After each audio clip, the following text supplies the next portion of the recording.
Hello friends, welcome to my YouTube channel IES-GATEWiz। इस video में Indian standard 1343 pre stress concrete के provisions, जो important provisions हैं basically उनको कवर कर रहा हूं, जो कि आपके competitive exam point of view से इंपॉर्टेंट है। और ये सीरीज का पार्ट 2 वीडियो है जिसमें मैं डिस्कस करूंगा कि हमारे प्री स्ट्रेस कंक्रीट के लिए हमारे कोड ने लिमिट स्टेट ऑफ सर्विसिबिलिटी कौन कौन सी सजेस्ट किया है, उनकी क्या वैल्यूज हैं, और किस टाइप के क्वेश्चंस एग्जाम में पूछे जा सकते हैं, वो सारी चीजें मैं डिस्कस करूंगा। So let's start. सो जो क्लॉज 20.3 है कोड का, वो लिमिट स्टेट ऑफ सर्विसिबिलिटी के बारे में बात करता है हमारा। सो जो लिमिट स्टेट है, आपने ऑलरेडी आरसीसी कोड में मैंने डिस्कस कर रखा है कि लिमिट स्टेट हमारा क्या है। एक तरीके की स्टेट है जो कि इंपेंडिंग फेलियर को इंडिकेट कर रही है, जिसके बाद, जिस स्टेट के बाद पहुंचने के बाद स्ट्रक्चर जिस पर्पस के लिए डिजाइन किया गया था, जिस इंटेंडेड फंक्शन के लिए डिजाइन किया था, वो सेटिस्फैक्टरली परफॉर्म नहीं हो रहा है। तो वो दो तरीके से हो सकता है, आपका लिमिट स्टेट ऑफ कोलैप्स और लिमिट स्टेट ऑफ सर्विसिबिलिटी। जो लिमिट स्टेट ऑफ सर्विसिबिलिटी है वो डील करता है हमारा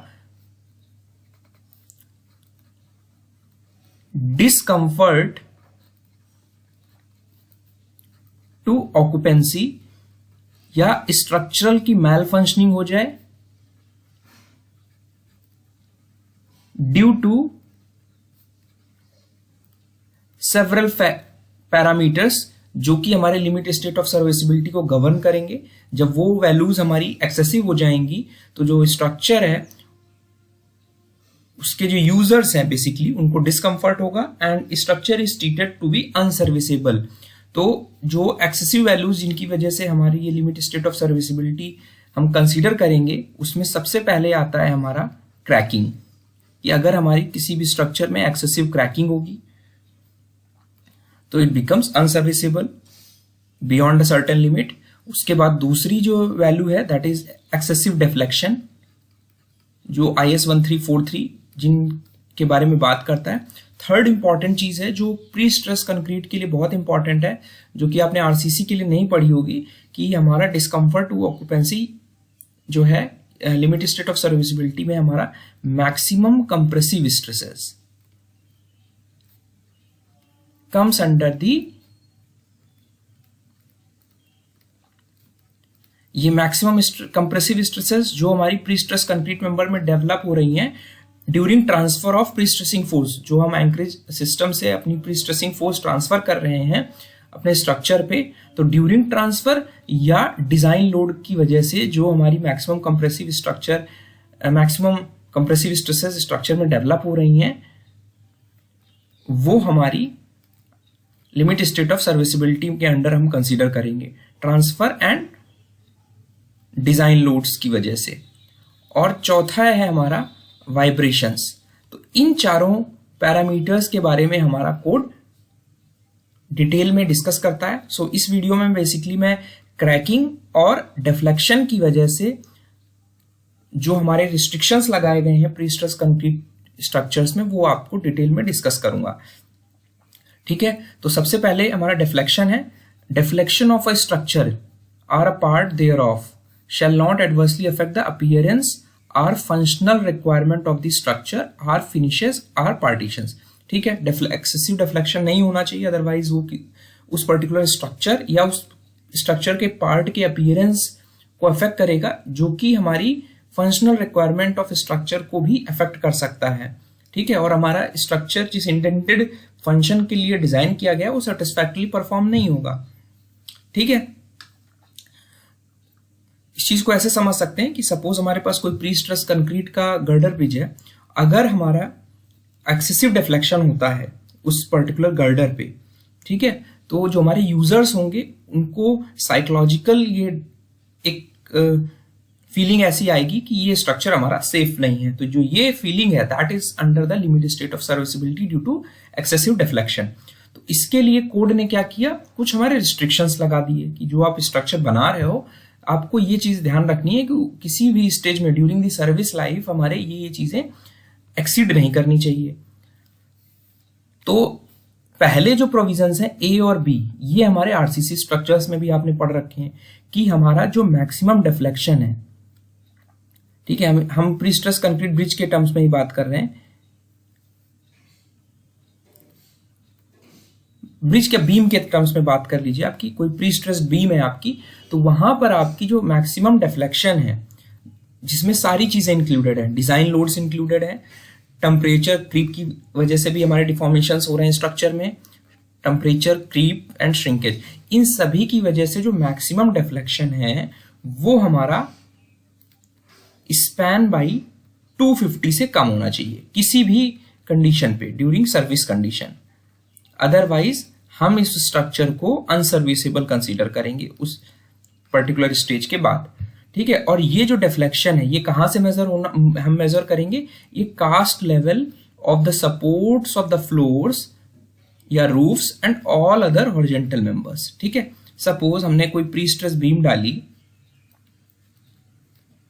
सॉरी रूफ हमने बनाया, तो यहां पे आपने सपोर्ट किया होगा रूफ को, तो आपका जो कास्ट लेवल है वो यहां से, यानी ये आपका स्ट्रक्चर डिफ्लेक्ट होगा, तो आपको इस कास्ट लेवल से ये डिफ्लेक्शन मेजर करना है।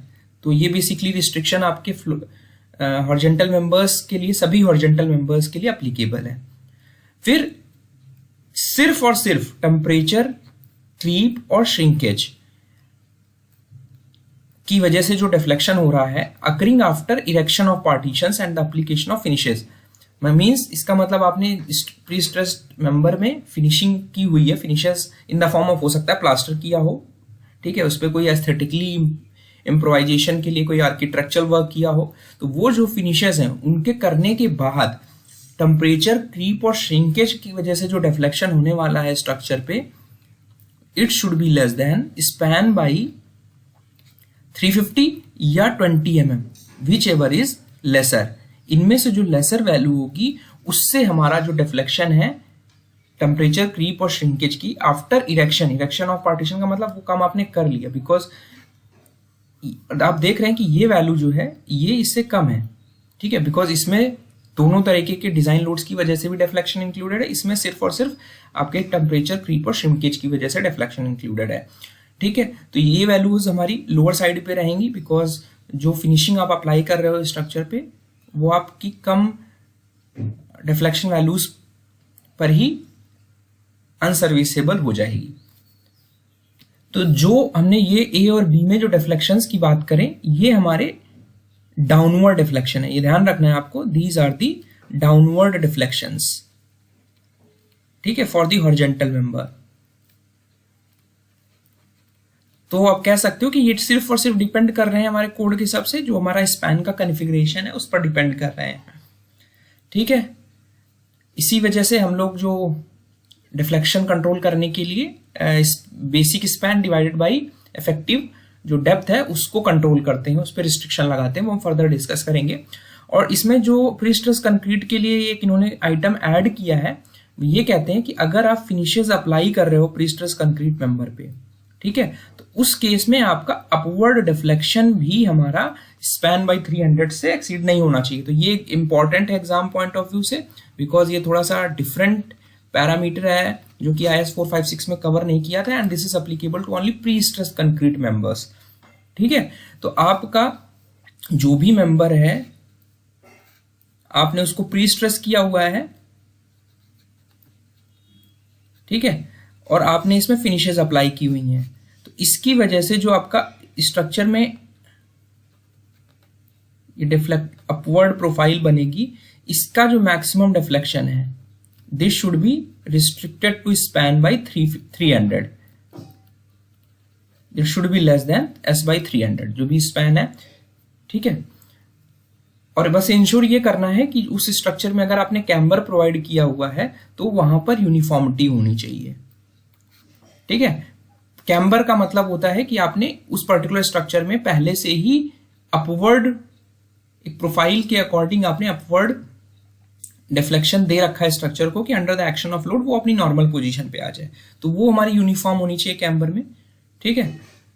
तो ये एक इंपॉर्टेंट क्लॉज था रिगार्डिंग द डिफ्लेक्शन। अब आते हैं सेकेंड क्लॉज जिस पर हमारे कोड ने रिस्ट्रिक्शन लगाया है, that is limit state of serviceability due to जो स्ट्रक्चर हमारा अनसर्विसेबल हो रहा है ड्यू टू एक्सेसिव क्रैकिंग की वजह से।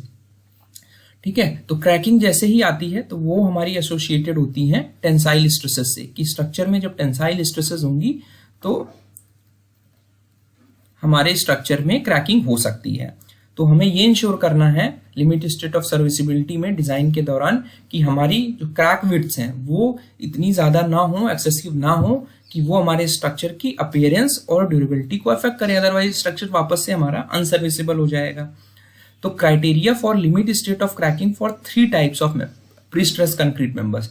आपको बता देता हूं, ये एक इंपॉर्टेंट टॉपिक है कि जो हमारे प्री-स्ट्रेस्ड कंक्रीट मेंबर्स हैं, ठीक है, उनको बेसिकली हमने 3 टाइप्स में बांटा हुआ है। तो ये आपसे पूछा जाता है कि prestressed concrete members based on the limit state of serviceability cracking criteria के बेसिस पर हमने अपने स्ट्रक्चर को 3 कैटेगरीज में डिवाइड कर लिया। पहली वो कैटेगरी है जिनको हम इस तरह डिजाइन कर रहे हैं कि स्ट्रक्चर में हमारे ड्यूरिंग दी सर्विस लोड्स कोई भी डिजाइन लोड्स हमारी कोई भी टेंसाइल स्ट्रेसेस नहीं होंगी। तो ऐसे स्ट्रक्चर्स को हम टाइप 1 स्ट्रक्चर्स बोलते हैं। अब ध्यान रखिएगा, ठीक है। टाइप 2 स्ट्रक्चर्स वो स्ट्रक्चर्स होंगे जहां पर टेंसाइल स्ट्रेसेस तो अलाउड होंगी लेकिन वहां पर कोई भी विजिबल क्रैकिंग नहीं होगी। ठीक है, मतलब जो टेंसाइल स्ट्रेसेस डेवलप हो रही हैं वो हमारा स्ट्रक्चर अकोमोडेट कर रहा है, उसकी वजह से कोई भी विजिबल क्रैकिंग हमें स्ट्रक्चर में नहीं मिलेगी। हम इस स्ट्रक्चर को इस तरह डिजाइन करेंगे। तो ठीक है, तो जो टेंसाइल स्ट्रेसेस की लिमिट लगाई है कोड ने, वो ये लिमिट लगाई है कि these tensile stresses should not exceed 3 Newton पर mm स्क्वायर। ठीक है, टेंसाइल स्ट्रेसेस हमारी 3 न्यूटन पर mm स्क्वायर के एक्सीड नहीं करनी चाहिए। लेकिन कभी कभी ऐसा होता है कि जो सर्विस लोड्स हमारे स्ट्रक्चर में एक्ट कर रहे हैं उसमें से कुछ पार्ट हमारा टेम्परेरी है, मींस वो था और फिर हटा लिया गया। तो उस केस में हमारा टेंसाइल स्ट्रेसेस 1.5 न्यूटन पर mm स्क्वायर से ज्यादा नहीं होनी चाहिए। ठीक है, बस कंडीशन ये है कि जो बचा हुआ लोड है वो during the service life permanent load की तरह काम करेगा। उसके बाद जो थर्ड कैटेगरी के स्ट्रक्चर्स हैं वो हम वहां पर हमारी क्या करते हैं, हम क्रैकिंग अलाउ कर देते हैं, बट इनकी जो डिजाइनिंग है वो हम एज अ अनक्रैक्ड सेक्शन ही करेंगे। ठीक है, बट इन अनक्रैक्ड सेक्शन में हमारी जो है वो क्रैकिंग अलाउड है। हमने क्रैकिंग अलाउ कर दी तो वहां जैसे ही आप क्रैकिंग अलाउ करोगे तो there is a restriction of crack width, कि आपको क्रैक विड्थ कैलकुलेशंस करनी पड़ेंगी कि आप कितना, depending upon the exposure condition और हमारी जो स्ट्रक्चरल रिक्वायरमेंट है, ठीक है, वहां उसके अकॉर्डिंग किस टाइप का स्ट्रक्चर आप डिजाइन कर रहे हो उसके हिसाब से आपको क्रैक की विड्थ एक्सेप्टेबल लिमिट्स निकालनी पड़ेंगी, सो दैट कि हमारा स्ट्रक्चर अनसर्विसेबल ना हो। ठीक है, और हमारी ड्यूरेबिलिटी और अपीयरेंस स्ट्रक्चर का हैम्पर ना हो। ठीक है, तो जो as a guiding factor code ये कहता है कि आप डिजाइन कर सकते हो क्रैक विड्थ 0.1 mm लेके फॉर एग्रेसिव इन्वायरमेंट। अगर कोई भी स्ट्रक्चर आप एग्रेसिव इन्वायरमेंट, जैसे आप सपोज समुद्र के अंदर कोई आप ब्रिज बना रहे हो, तो वहां पे हमारी जो कंडीशन होंगी वो अंडर वेरी सीवियर या हमारे एक्सट्रीम वेदर कंडीशंस, जो हमारी एक्सपोजर कंडीशंस हैं कोड की, जो मैंने IS-456 में डिस्कस कर रखी हैं, अगर वहां ऐसे इन्वायरमेंट में आप अपना स्ट्रक्चर PSC का डिजाइन कर रहे हो तो वहां पर आप as a guidance 0.1 mm crack width लेके स्ट्रक्चर टाइप 3 के जो स्ट्रक्चर्स हैं वहां डिजाइन कर सकते हो, बिकॉज वहां पे हमने क्रैकिंग अलाउ कर रखी है। ठीक है, और जब क्रैकिंग अलाउ कर रखी है तो इसका मतलब ये है कि जो हमारी टेंसाइल स्ट्रेसेस हैं वो एग्जिस्ट कर रही हैं एट क्रैक्स। जो आपके क्रैक्स जहां पर विजिबल हैं या सेक्शन पे, वहां पे टेंसाइल स्ट्रेसेस एग्जिस्ट कर रही हैं। ठीक है, तो आप ये कह सकते हो कि जो टाइप 2 और टाइप 3 स्ट्रक्चर्स हैं वहां उनमें हमारी टेंसाइल स्ट्रेसेस जो सेक्शंस हैं ड्यू टू सर्विस लोड्स वहां पे टेंसाइल स्ट्रेसेस डेवलप हो रही हैं, टाइप 1 में नहीं डेवलप हो रही हैं। ठीक है, और जो दूसरी कैटेगरी है गाइडिंग फैक्टर के लिए 0.2 mm क्रैक विड्थ, ये आप लेते हैं जो स्ट्रक्चर हम सीवियर एक्सपोजर कंडीशन में डिजाइन कर रहे हैं for all other members, for all members. तो ये कुछ इंपॉर्टेंट प्रोविजंस थे जो आपको याद रखना है। एग्जाम में इससे क्वेश्चन 100% पूछा जाता है, इट्स वेरी इंपॉर्टेंट टॉपिक।